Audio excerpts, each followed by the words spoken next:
Hello all. My presentation is going to be on Aristotle the philosopher. Aristotle was a classical Greek philosopher. In my presentation, I'm going to speak about Aristotle's philosophies, as well as the key points inside of his philosophies, and who Aristotle is.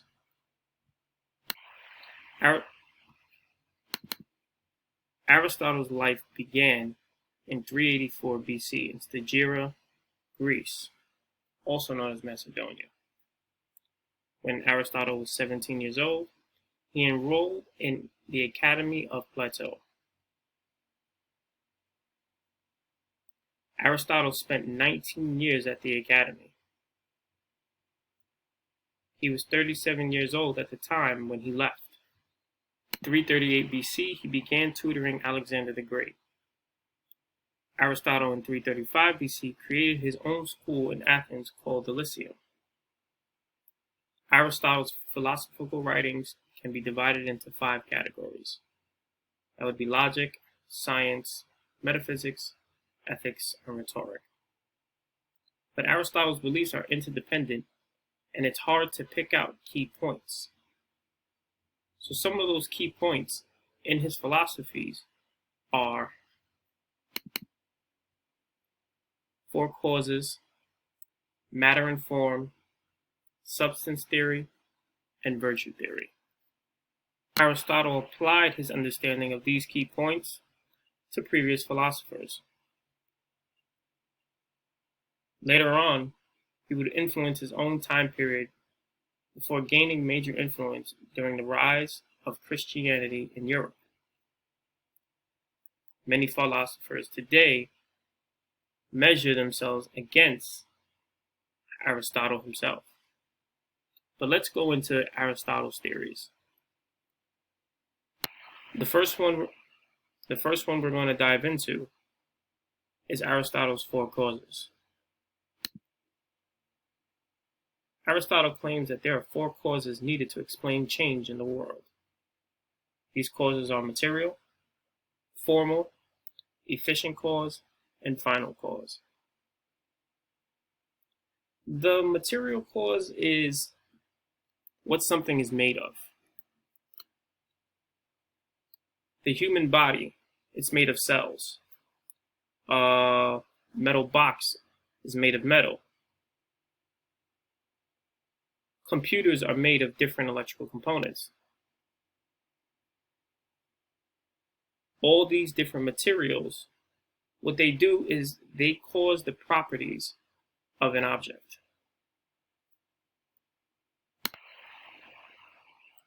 Aristotle believes that material cause, it can be broken up into 2 things.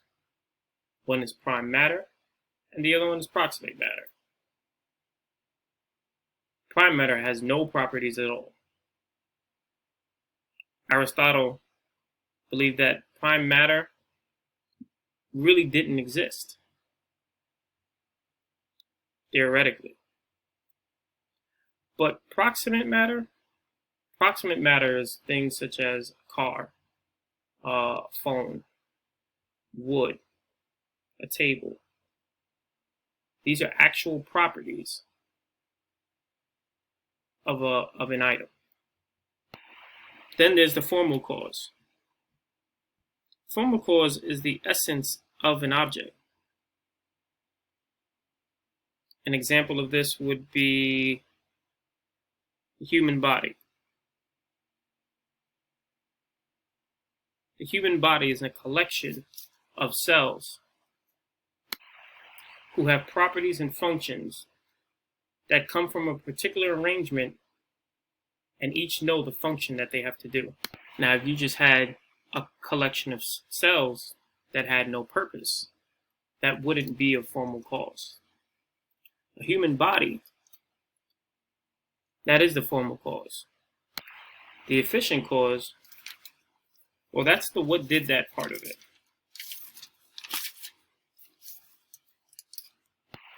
If a child took a rock and threw it out a window and it broke,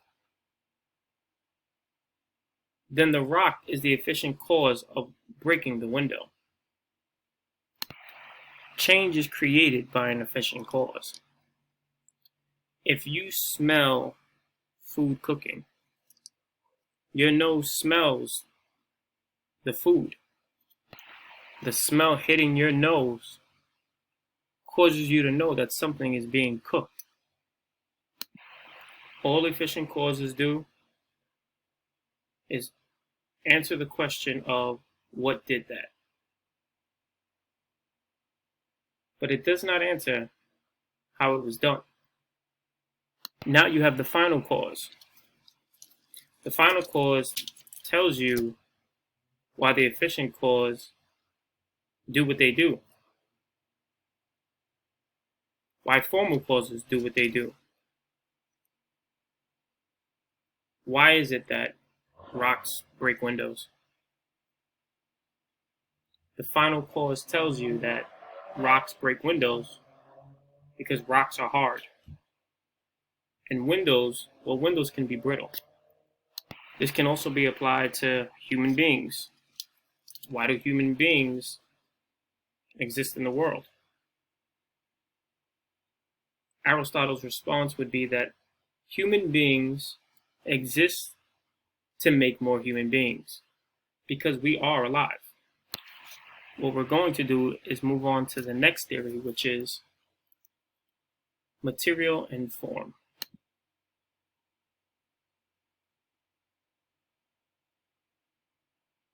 I mean matter and form. Aristotle believes all material substances are matter and form. A substance is the essence of the thing. Matter is formed into the substance it is by the form it is. Let's use a seed as an example.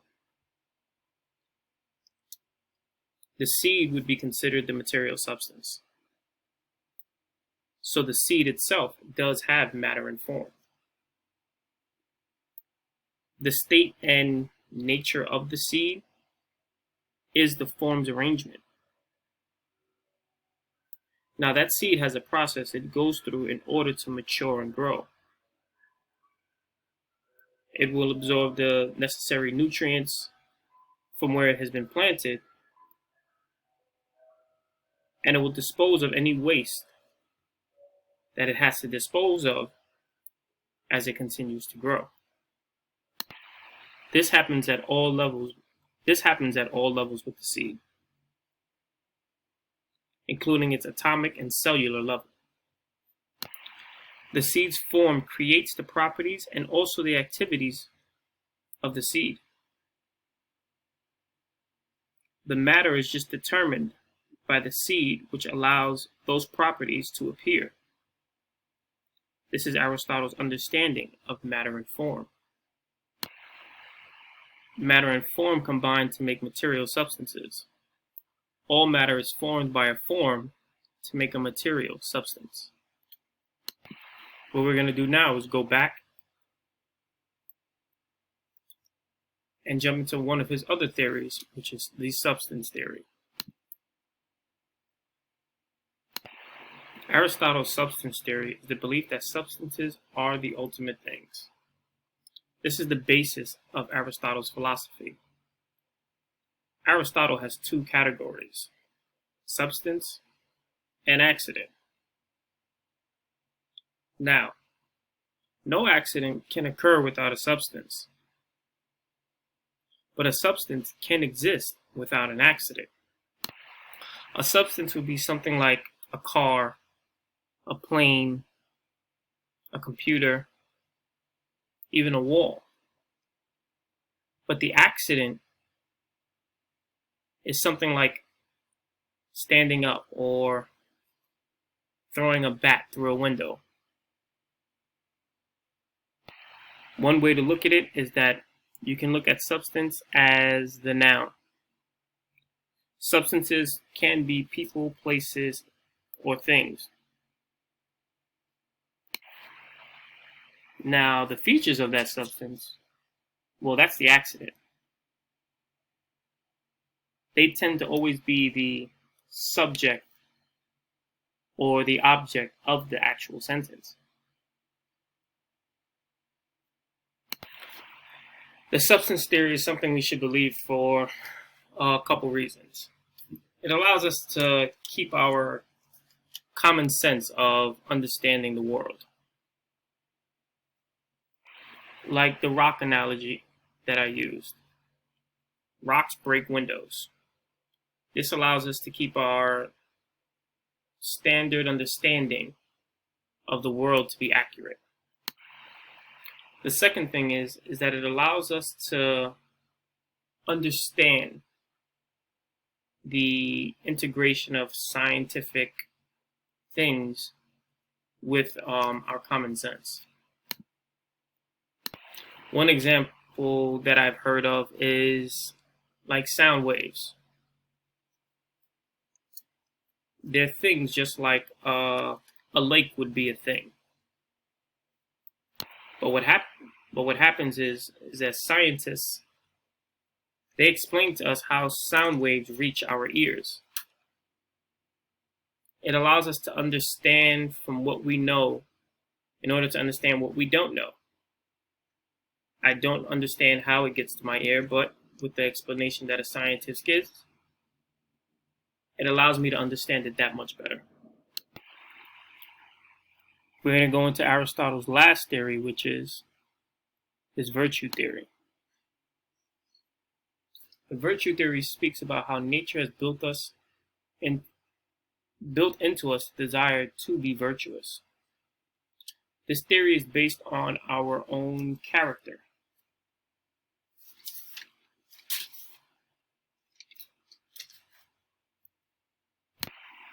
Virtue would be considered the golden mean. Is the median between the two vices, and these vices are deficiency and excess.